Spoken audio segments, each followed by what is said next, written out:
안녕하세요. 지난번에는 저희가 스파이럴 다이내믹스 이론 이야기했었죠. 사회가 어떻게 발전하고 또 때로는 갈등하면서 더 복잡한 단계로 가는지 그 긴장감 넘치는 과정을 봤습니다. 그게 책 22장 내용이었고요. 오늘은 그 흐름을 좀 이어서요. 우리 시대가 지금 딱 마주하고 있는 구체적인 긴장들, 어쩌면 좀 붕괴의 징후 이런 것들을 책 23장을 보면서 짚어보려고 합니다. 예를 들면 보호무역주의가 강해진다거나 아니면 개인적인 삶에서 느껴지는 그런 부담감 같은 것들이요. 그리고 이어서 24장 내용을 보면서 이런 전환기적인 상황에서 그럼 우리는 어떤 마음을 가져야 할까? 이 부분에 대해서 좀 깊이 이야기 나눠볼게요. 우리가 지금 어떤 갈림길에 서 있는지 좀 더 명확하게 이해하는 시간이 될 것 같습니다. 자, 그럼 책 23장인데요. 여기서 지금 사회가 좀 불안정하다 이런 모습들을 구체적으로 지적한다고요? 네, 아까 잠깐 말씀드렸지만 예전에는 그래도 협력적인 세계화 이런 걸 추구하는 것 같았는데 요즘은 다시 막 자국 우선주의, 강대국 간의 패권 다툼 이런 게 엄청 노골적으로 보이잖아요. 책에서는 이런 양상을 어떻게 분석하고 있나요? 네, 23장에서는요. 그게 단순하게 정책이 바뀌었다 이런 차원보다는 더 근본적인 시스템적인 압력의 결과로 보고 있어요. 그 스파이럴 다이내믹스 관점에서 보면 특정 단계, 예를 들어 합리적인 성취를 중시하는 단계 있잖아요. 그 단계가 너무 강해지면서 나타나는 어쩔 수 없는 긴장일 수도 있고 혹은 다음 단계로 넘어가는 과정에서 겪는 일종의 성장통 이렇게 해석하기도 하더라고요. 책에서는 이게 과거 역사에서도 좀 반복되어 온 패턴들하고 비슷하다 이런 점을 지적하면서요. 이게 단순히 퇴보하는 것만은 아닐 수 있다 이런 뉘앙스를 풍깁니다. 아, 시스템적인 압력이다. 그 말씀이 확 와닿네요.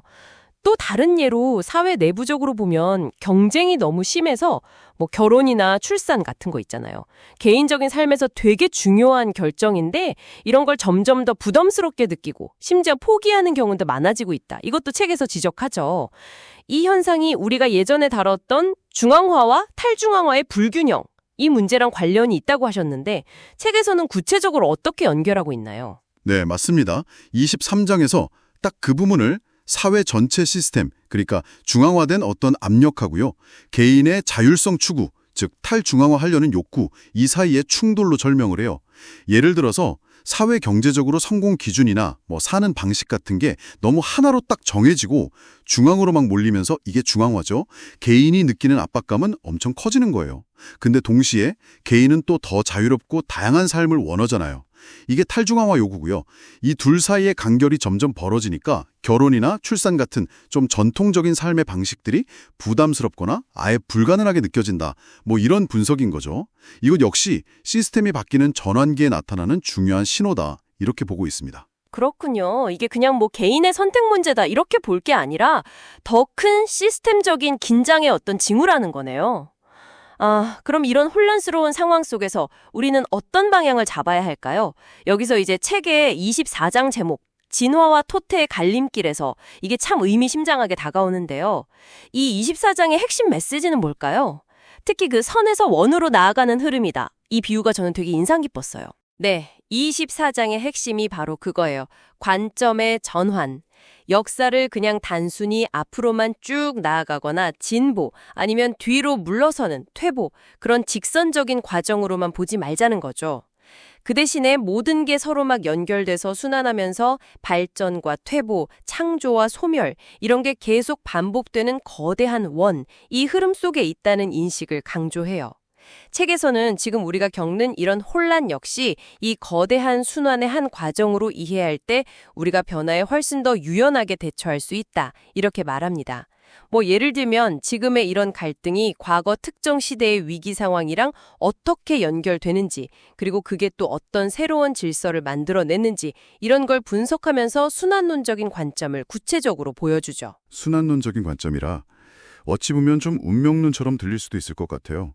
역사의 큰 흐름이 정해져 있다면 개인의 노력은 좀 무의미한 거 아닐까? 이런 생각도 들 수 있잖아요. 24장에서는 이 부분, 그러니까 거대한 흐름, 이 필연 속에서 개인의 선택이나 노력, 즉 우연의 가치를 어떻게 평가하고 있나요? 그거 아주 중요한 질문입니다. 24장에서 바로 그 점을 명확히 하거든요.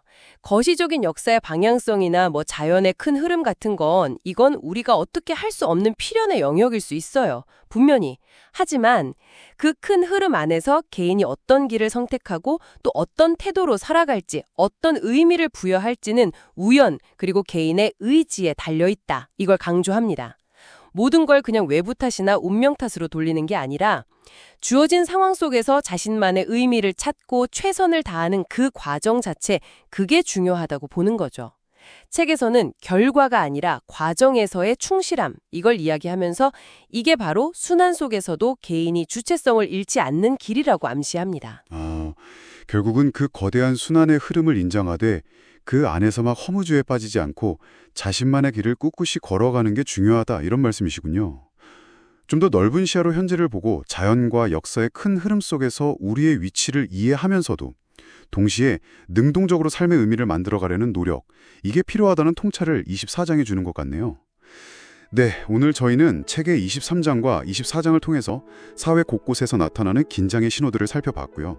또 이런 변화의 시기를 헤쳐나가기 위한 마음가짐, 특히 선에서 원으로의 순환적 관점에 대해서 이야기 나눴습니다.